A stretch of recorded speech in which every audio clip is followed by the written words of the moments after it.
welcome to Sci-Fi Saturday. It is your old pal Rob once again talking about movies long gone by. I don't think that we won't throw in some more movies of the of later days. But right now, just getting this off, I like talking about some of the older stuff. And today, everybody knows that I'm a huge Godzilla fan, but I do have a soft spot for a certain turtle, and that, of course, is Gamera.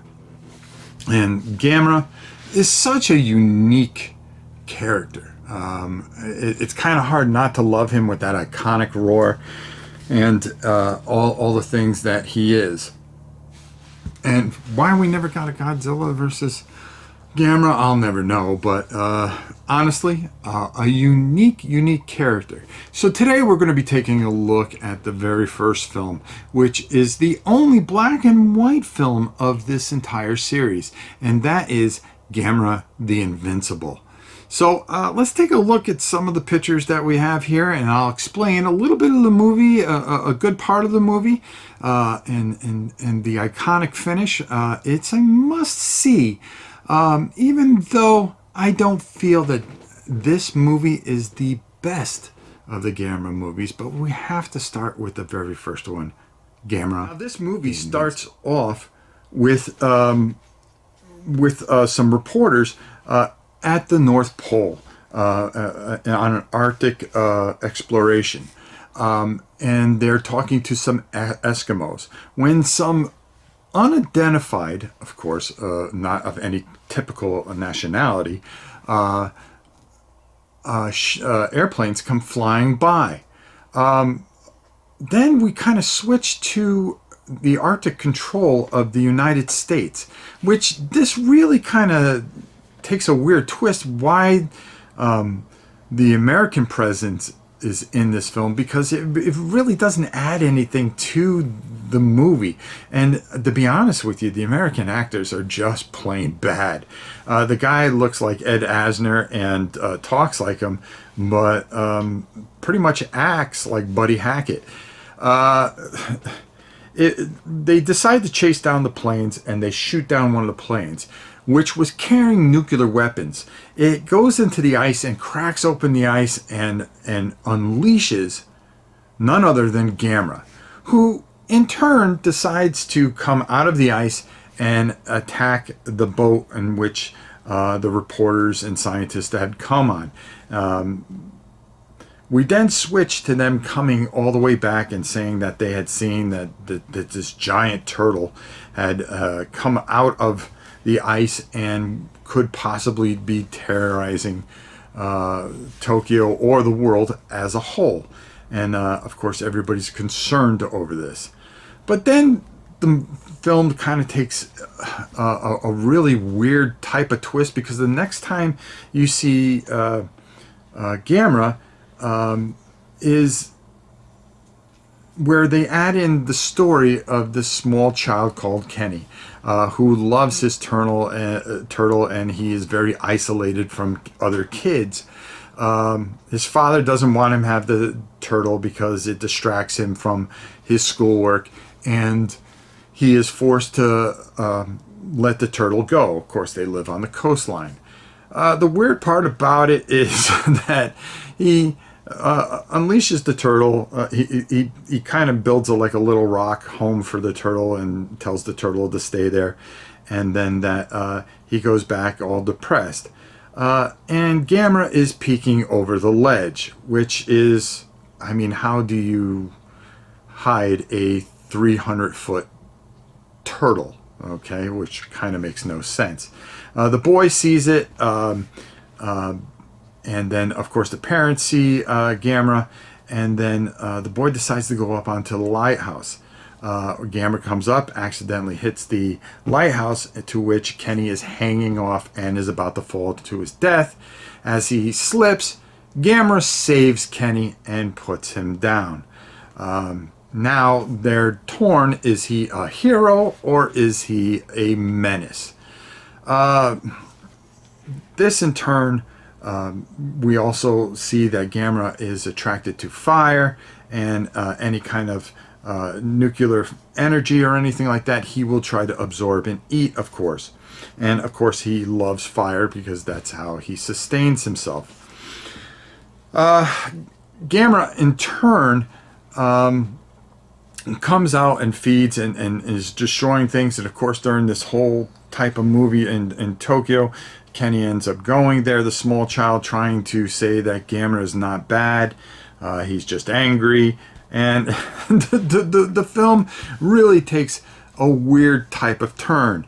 Of course, Gamera attacks Tokyo. He tries, they try to use everything possible that they can to stop him. Thus, the title of the movie, Gamera the Invincible. He is unstoppable until they come up with an idea to try to attract Gamera and get him to follow a fire trail. And this is where this becomes one of the unique endings, and I think is really, really, kind of saves this movie in a way. First of all, anytime a giant monster going through Tokyo and destroying things and everything like that is a lot of fun. And, as much as they try to defeat the turtle, they can't. They try to throw him on his back, and this is where he displays his ability to fly by bringing in all his legs and his arms and his head, and then of course the turtle, the shell, turns to rocket flames and basically spins and turns him upright. Because of course, if you put a turtle on his back, it cannot turn over. So they thought that was a way to stop him. But finally, they come up with this idea to have a fire trail, which is going to lead to a rocket. And the minute he gets on the pad, these two giant cylinders come up and trap him into the rocket, and they blast Gamera off into space, thus sparing Gamera and the Earth further destruction. This ending is very unique and really saves this movie, because this movie doesn't know what it wants to be a lot of times. And like I said, out of all the Gamera movies, this one, as much as it wants to be a Godzilla ripoff, it isn't, because the Godzilla was more of a serious film, where this movie didn't know if it wanted to be a serious film or a kid's film. But it turned out to be very popular, and it was one of the only American releases. And Gamera, in turn, became very, very, very, very popular with kids. And thus, in the following movies, you're going to see that he becomes more of a hero than a villain. And kids play a big part in the following movies, because they decided, okay, well, this is what we want to do. The first movie, they couldn't decide what to do, but his overwhelming popularity with children at the time really took off, and it was one of the few American releases that released in the theater here in the United States. Gamera, this movie, like I said, I really feel is one of not the best Gamera films. I think later films that we'll take a look at are a lot more fun and interesting. This one, it takes a serious tone, then it takes this comedic type of tone, and then back to serious. It really is off balance. But overall, Gamera is one of the most iconic Japanese monsters of all, and a very enjoyable. I think you'll find that this is enjoyable, but just not as enjoyable as when he starts fighting all the monsters and becomes the guardian of the Earth.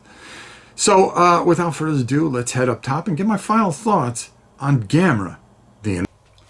So there you have it, folks. A look at Gamera, the Invincible.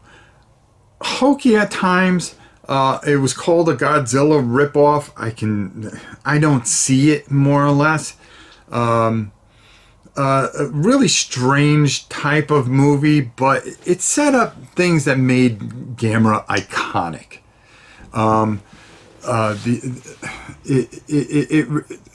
The ending, how it ended, I thought was absolutely fantastic. I thought it was a brilliant move. But when we look at the future movies, Gaius and all the other villains that he would take on defending the Earth, and then the movies later in the 80s and 90s, which were absolutely really, really good, all the way up to the last movie, which was Gamera the Brave, which they were strictly made for kids, where Godzilla was a very dark movie, and it was a political movie, and spoke to so many different things. This was kind of, it didn't know what it wanted to be, but it's the beginning, and you have to start with Gamera the Invincible before you can touch on all the other Gameras, and you have to see some of the strengths and some of the weaknesses, some of the things that the company went through before it went bankrupt. This was their one movie that really, their one series that really shined, and yet they just couldn't get it to shine enough. And to this day, people always wondered why there was never a Godzilla versus Gamera movie. Well, it's something that we always keep on hoping for, and you never say never, because you never know what might happen. And we're still waiting for more Gamera movies, which, to be honest, but boy, I tell you, that turtle was fantastic. And that iconic roar, how can you not enjoy Gamera? So, another Sci-Fi Saturday in the can. We'll join you in 2 weeks when we got another monster, only from a different part of the planet, and we'll be taking a look at that. So until next time, it's your old pal Rob. We'll see you soon, everyone.